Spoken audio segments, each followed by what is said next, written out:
Bem-vindo ao nosso Receitas Históricas. Antes de começar a mostrar a receita de hoje, gostaria de comentar um pouquinho sobre a ideia desse programa que a gente está criando aqui no YouTube.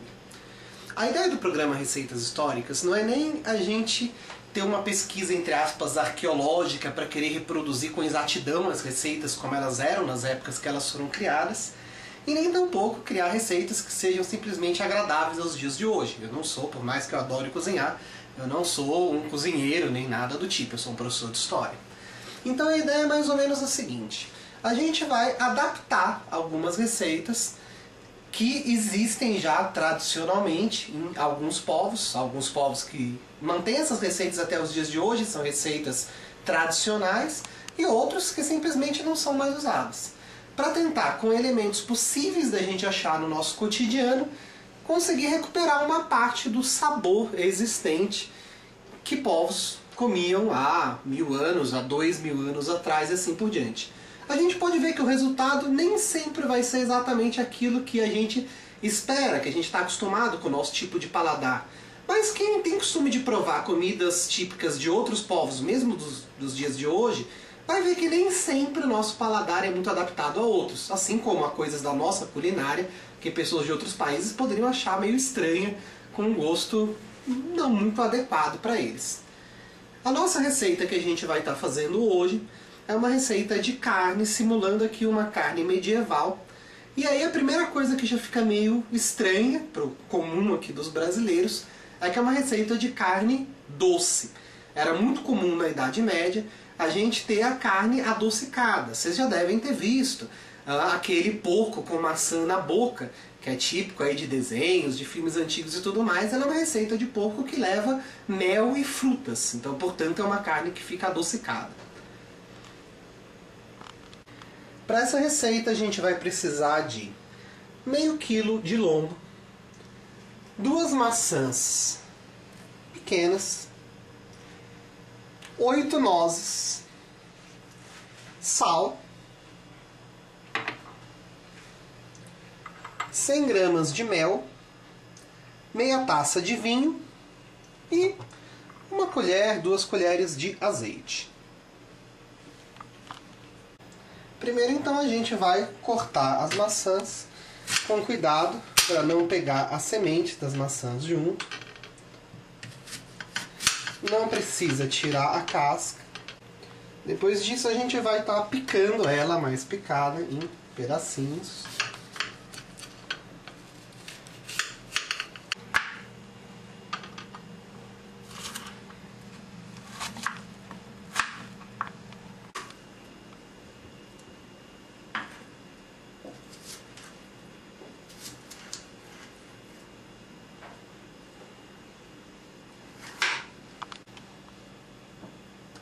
A gente tem então aqui a maçã cortada em cubinhos. Não há necessidade de tirar a casca, mas se alguém não gostar muito da casca da maçã pode tirar também.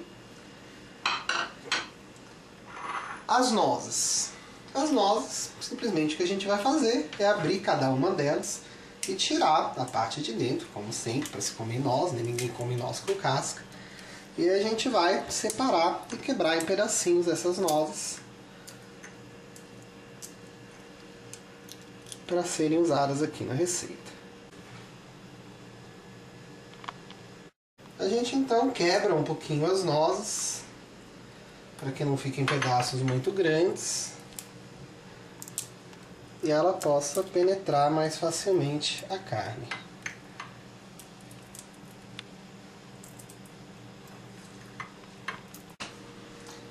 A gente vai passar um pouco de sal pela carne.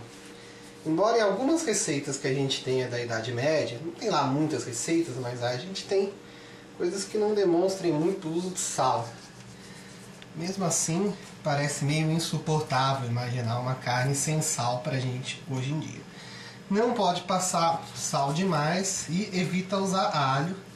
Por mais que alho fosse tempero comum na época, não combina muito com essa carne aqui.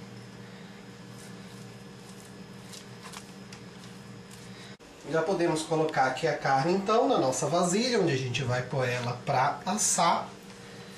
E a gente vai fazer na carne aqui, na parte do lombo, dessa gordura, a gente vai estar fazendo alguns buracos para que a gente deixe os ingredientes que a gente cortou entrarem dentro da carne, para o gosto deles pegar mais facilmente. Eu estou fazendo aqui uns cortes em forma de X para ficar mais fácil como furo. E aí agora dentro desse furo a gente vai introduzindo pedaços dessas nozes.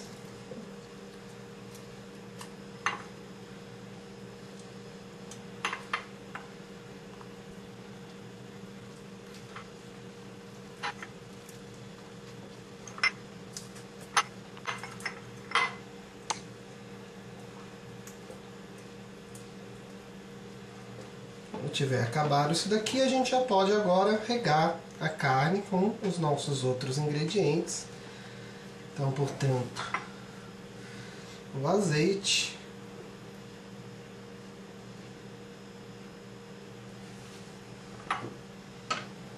o mel.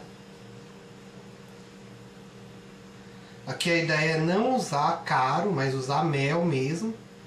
Afinal, não existia nada muito semelhante a caro naquela época, que é um produto já completamente industrializado, enquanto o mel a gente já tem há milhares de anos.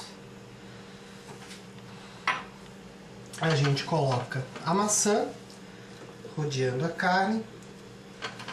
A maçã ela vai assar junto com a carne, mesmo sem ter aqui no nosso caso a boquinha do porco, para a gente colocar a maçã dentro.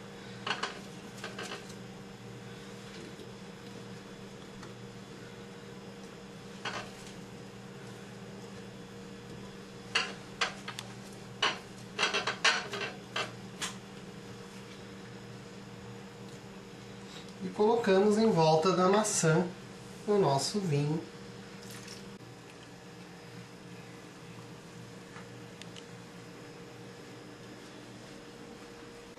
Por fim, a gente vai colocar mais um pouquinho de mel, salpicando sobre a maçã e sobre tudo, para dar o nosso toque final. E aí vai ao forno. A gente vai deixar essa carne cozinhar dentro do forno, ela vai assar e vai cozinhar no próprio vinho e no próprio mel. E quando estiver douradinho a gente tira. O tempo pode variar de acordo com o seu forno, com o tamanho da carne. Difícil de ver exatamente o tempo que seria. Na época, é claro, a gente tinha forno a lenha, algo bem diferente do nosso forno de casa, mas isso não vai mudar tanto o gosto, a não ser aquela fuligenzinha gostosa que sempre o fogo a lenha deixa.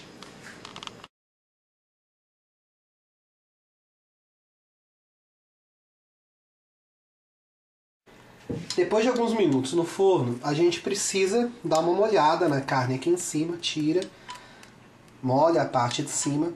Lembrando que a gordura da carne sempre teve que ficar para a parte de cima da carne, para fazer justamente com que ela vá derretendo pouco a pouco. E com isso ela vai deixando a carne cozida como um todo.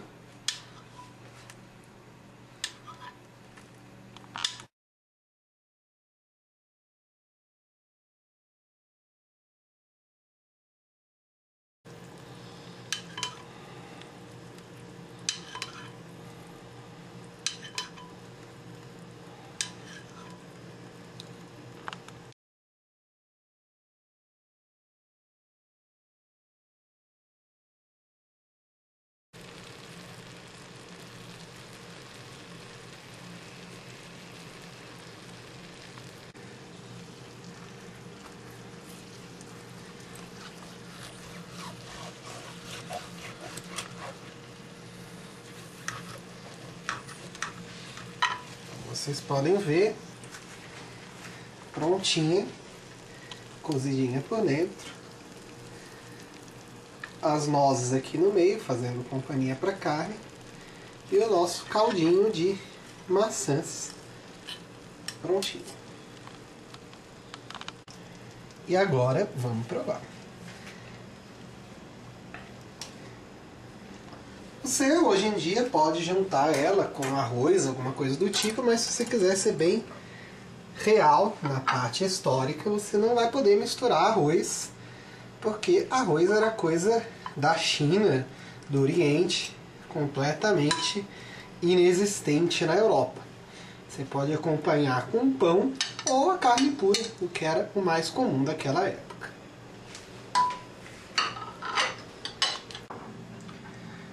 O gosto fica um pouco diferente do que a gente está acostumado, nem tanto pelo adocicado, que lembra essas comidas mais de Ano Novo e de Natal, um pouquinho mais pela falta de sal mesmo. Se alguém quiser, depois da carne pronta, adicione um pouquinho de sal, mas fica bom.